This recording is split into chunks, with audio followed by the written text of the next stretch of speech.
Welcome back, my gardening friends, to a special episode.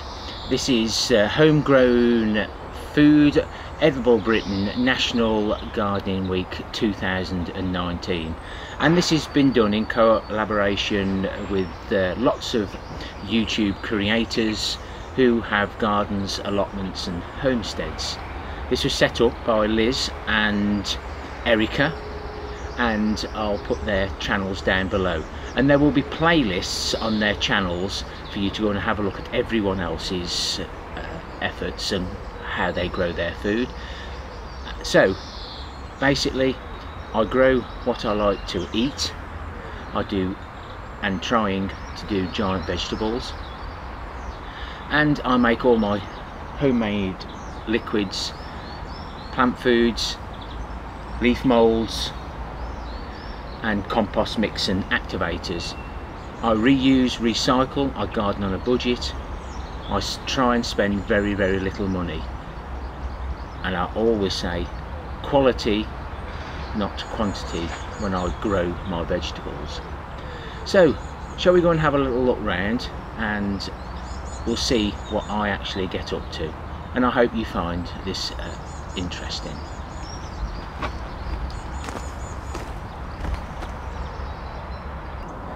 So here's a close-up of the plant foods, and look at the colours. And my favourite is the manure runoff. It is new in the last 12 months, and I've started to do the coffee grounds again, so I'll explain how I do those. But the nettles, we collect those once or twice a year. The banana concentrate liquid is bananas put into a bin. The comfrey pipe is a different method of doing comfrey, and we end up having what I call comfrey cake as well out of it from the leaves. Manure runoff, that's collected in a sealed bin, so any of the juices that come out the manure are collected. I've got 2 of those bins now. The wormery plant food is a very weak mix, and this is from one of my old bins, which I will show you. The compost runoff plant food, that is now my wormery bin. It's on a much larger scale. And then we've got the traditional comfrey plant food, which is just steeped in water in the same way. So let's have a little look at where we collect these liquid plant foods. So we'll start with the coffee, and I steep the coffee grounds in water. The coffee and the water can only take so much coffee, so after a while I'll scoop it out, put it through that sieve into that bucket, and then it can be used in my compost, my liquid plant food mixes. This is the nettle plant food. Now this is collected in the start of summer, before the nettles get their seed heads on them, and with a bit of luck, after we've cut those, they do come back and we can get an extra crop. It's all the nettles are steeped in a barrel like that, and then they are sieved and they're put in here. So there is a certain amount of water that goes into this, and there's roughly 190 litres of nettle plant food, which I collected last year, which I'll be using this year. Now you might think this is a little bit extreme, but there's probably 4,000 to 5,000 banana skins in there over 4 years, and it's starting to get a little bit brown. So basically the bananas go in the top, and then the pipe into the containers, and there's another supply of banana skins ready to go in, and that was just for demonstration purposes.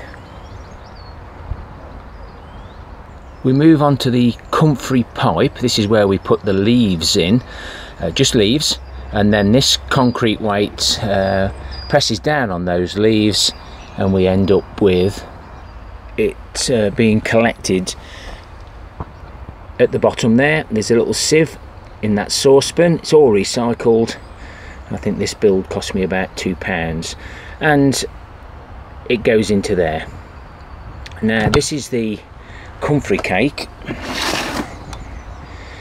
This is the slops and the leaves that come out of that, and we dry that, and then we end up with a powder after it's been blended. Now this is added to a watering can, 1 teaspoonful of comfrey and 1 teaspoonful of eggshells as a feed for the tomatoes. This is my manure runoff bin, and it's all lined, and at the moment I'm just loading it again. Now where I'm getting this from, it's quite in actual fact this is probably 12 months old, not fresh. Fresh delivers the best liquid, but saying that, we've still got some in there. So this is half a IBC, one of the big 1,000 litre containers, cut down in half, and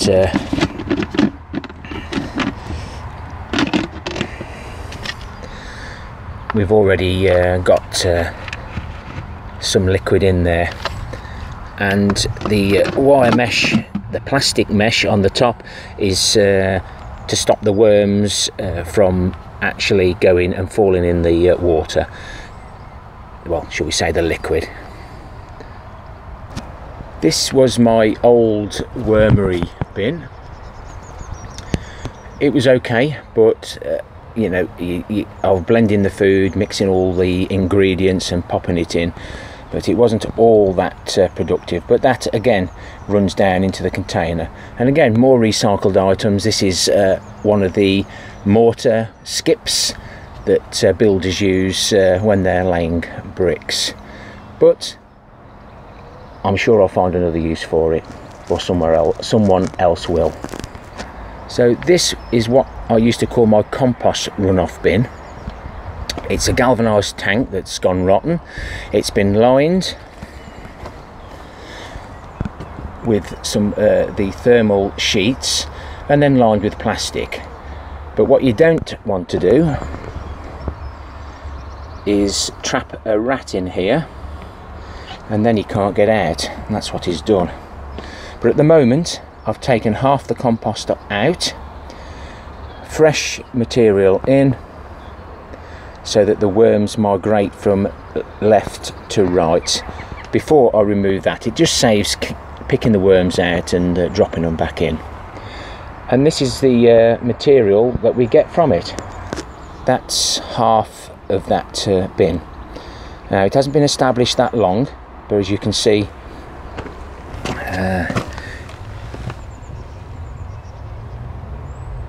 it's quite nice stuff. And I wondered what was been digging in here, and I think the rats have found it. So they're turning it quite well, actually, breaking it up nicely. But we must make sure we wash our hands every time we leave the allotment. If you've got mice and rats, don't forget. These are some of the ingredients that I put in my wormery compost bin to help the worms along. The only thing I do buy, yes, I've actually bought something, is some oats. They love oats. Tea leaves, blended eggshells, wet coffee grounds, log shavings from my chainsaw, rock dust when I can get it, soil from molehills, and kitchen waste. And I do add a few log ashes. And the liquid juices out of the bin come through that pipe in the middle of the screen into a similar container on the manure bin runoff. Last but not least, the comfrey.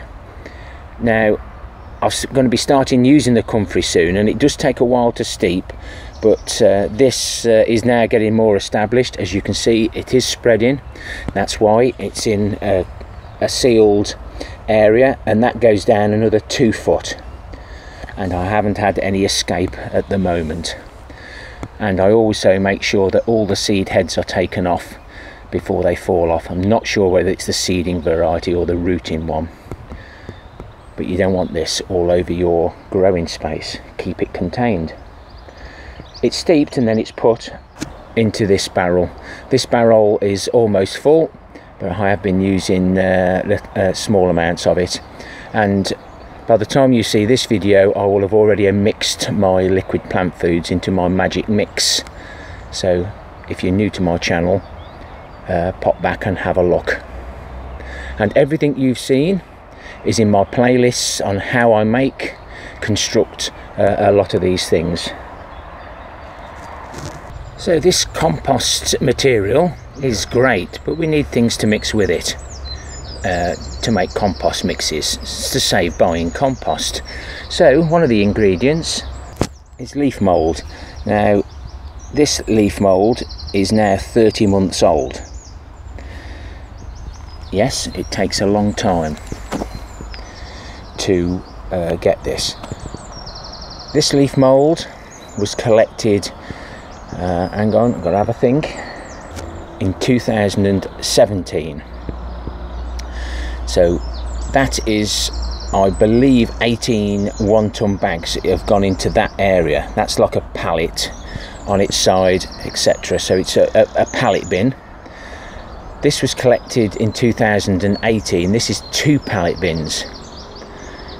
This is 20 1-ton bags. So you can imagine 20 1-ton builder's bags going into there. They do compact down, but I'll open this up now so you can see the difference. Hopefully we'll see some worm activity. They knew I was coming. I'll uncover it properly. So this is about 18 months old now, and as you can see there, he says, but we've got lots of worms working away, making a really good job of this. They don't like the light, so but yeah, that's breaking down nicely. It's kept moist. We'll talk about that shortly. And this is what, 14, 15, 16 months old. I said that wrong there, didn't I? No, this is probably 4 months old. We collected them around about September, October, November last year, and everything goes in. The oak leaves do take a lot longer to break down. So to help the process we need some activators, which is again all about my channel. Coffee grounds are a good activator. Dry ones are ideal, but the wet ones that you get straight from the coffee shop are even better. Obviously there's time taken to dry these out. That's the leaf mould that we get from it. Now this is urine. This is probably from May of last year. I do let it stew, and one thing you don't want to do with urine is spill it on you. And this is reasonably fresh. It's only about 5 months old. I'm not going to say now because you can ask me what I've been drinking. Now you could be very brave and stand on top there and urinate on your compost bin or leaf mould or whatever you want to activate, but I'll just hide around the corner and look innocent. So this is the leaf mould. So how do we get the leaf mould and get all the bits out? Well, I recycled and built my own trommel. We'll have a look at it from the other side. That's where we pop the material in this side. It spins round and the debris falls out, and it just needs a little encouragement to go into there, as I found last year. How do I operate this? Well, here in the UK there's a mower. It's a quadcast mower. It's got a steel drum on the back as a drive mechanism, and you've got the cutters at the front which are all nicely covered up. And what I did, yes, it's a wheelbarrow front. I bolted and welded a wheelbarrow together so the wheel touches that. it turns the wheel, which in turn turns the trommel. So it's not actually connected as such. I just push it closer to the wheel as and when I need the wheel and the trommel to turn. This is the bottom off an old plastic laundry basket. I use the other half on my Jerusalem artichokes to contain those. So I've got to do my potatoes. So this is some soil that I'll be mixing in with the compost, with the leaf mould. This is some very old manure.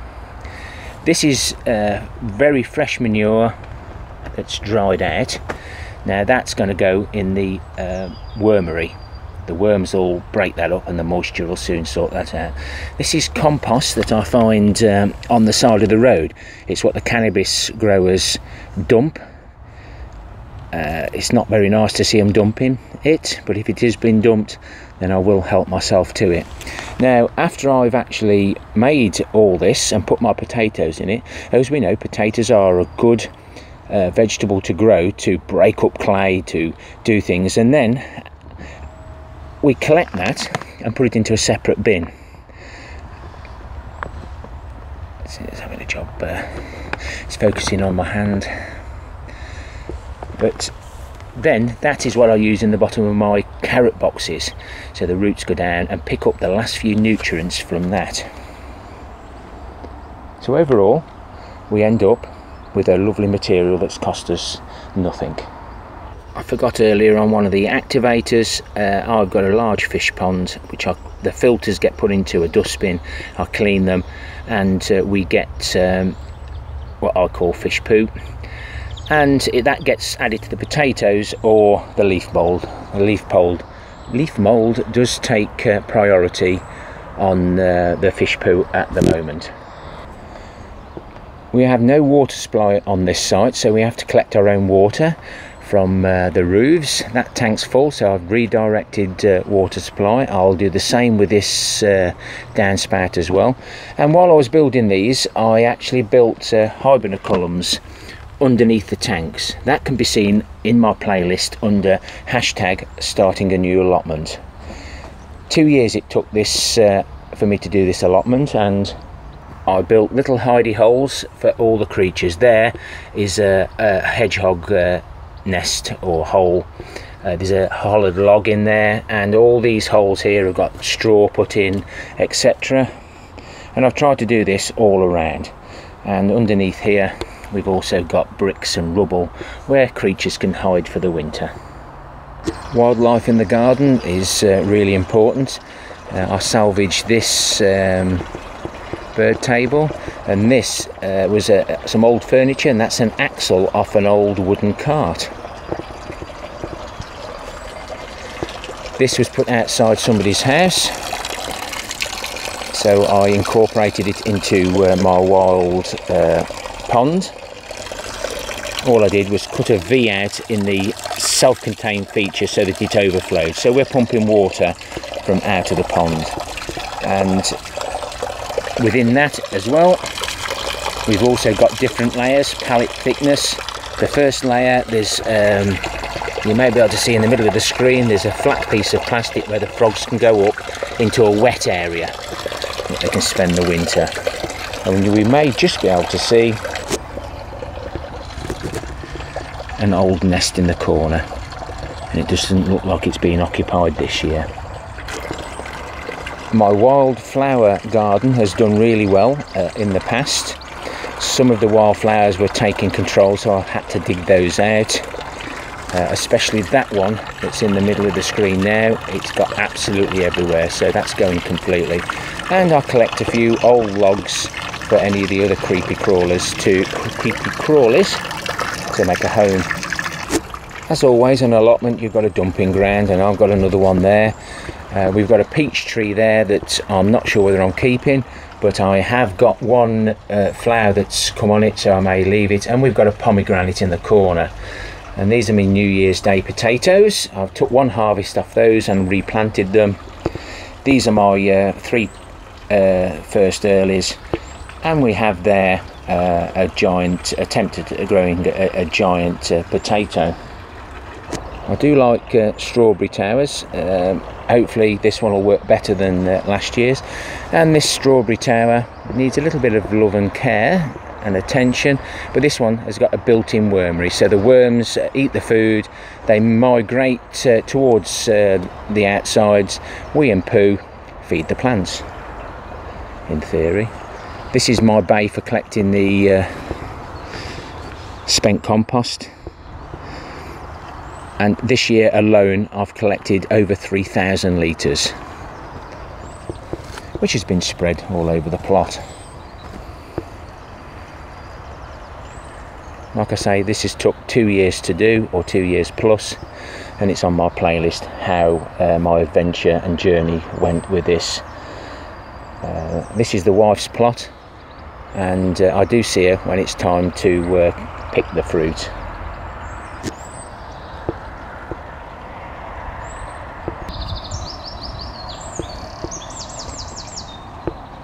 Never throw any materials away, and we've got a few spare wood chips.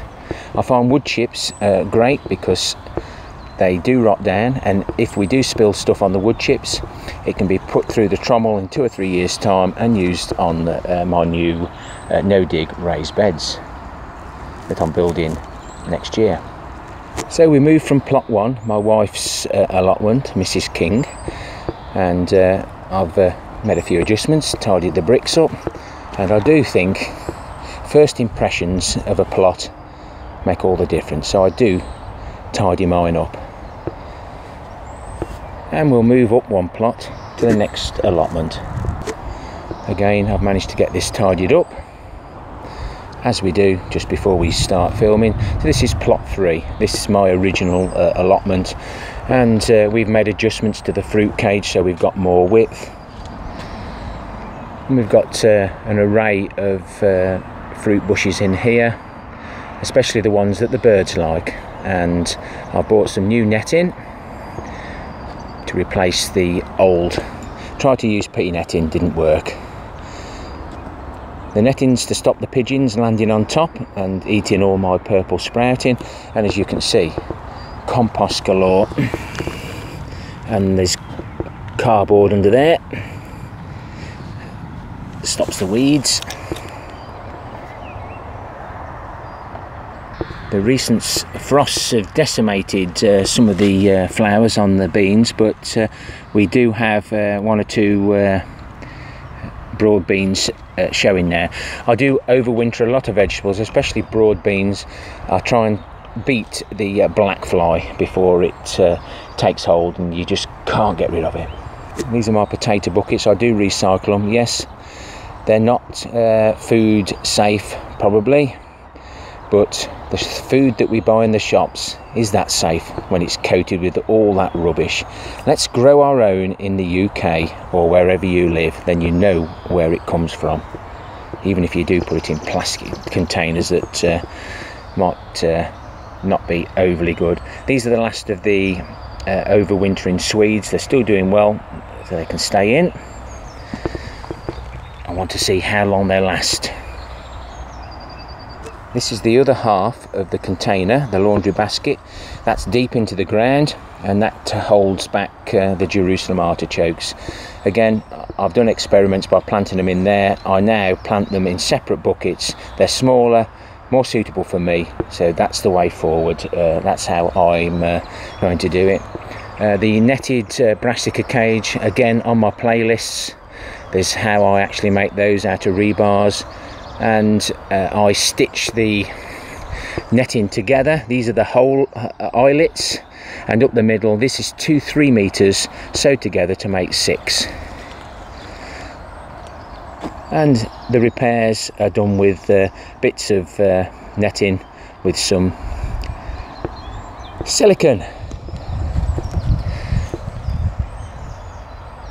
I managed to do a bit more skip diving, and I found these polycarbonate sheets, which my regular viewers will have already seen, and I've done a temporary coal frame just for now, just to hold these to have somewhere else to put all the plants.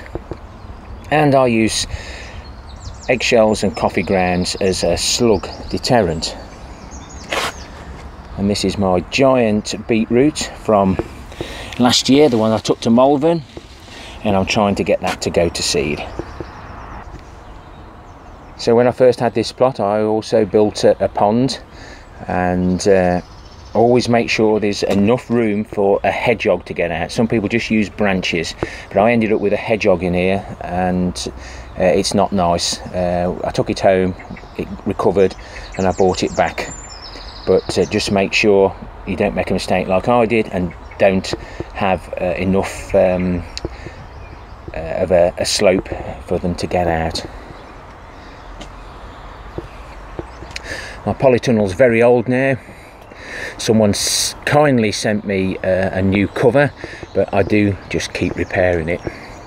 It's cost me about £8 this year to re-silicon it. Sticking these back on. These are changed the windows, they'd gone rotten, now they're just Enviromesh.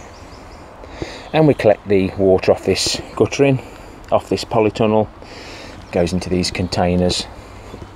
Containers everywhere, mess everywhere.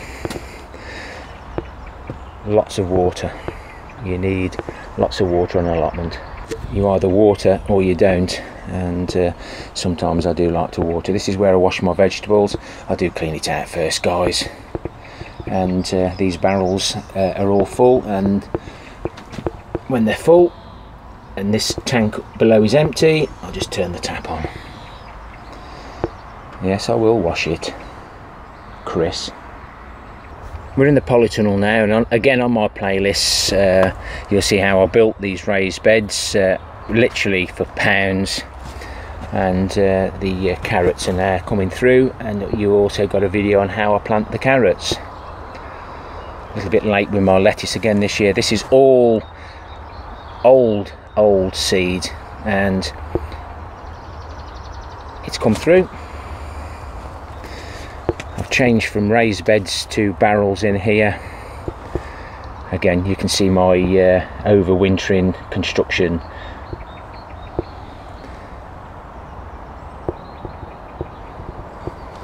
Do my peas in gutters. Regular viewers will always see this, and you'll probably see it again before this video is released.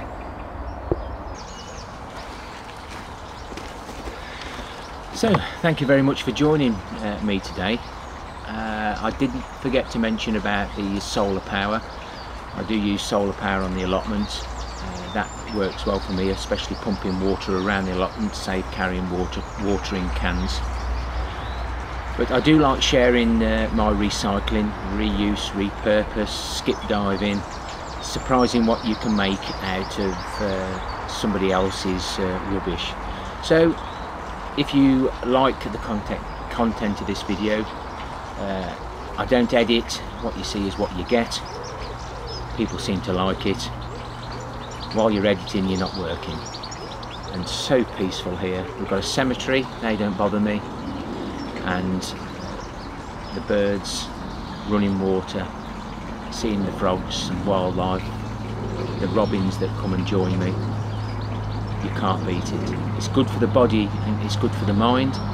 If you have got a chance to grow your own fruit, vegetables, please give it a go.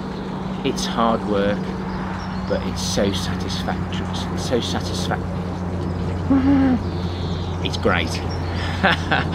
Cheers, guys. Happy gardening to you all. Till next time, my friends. Ta-ra for now. Don't forget to subscribe and like.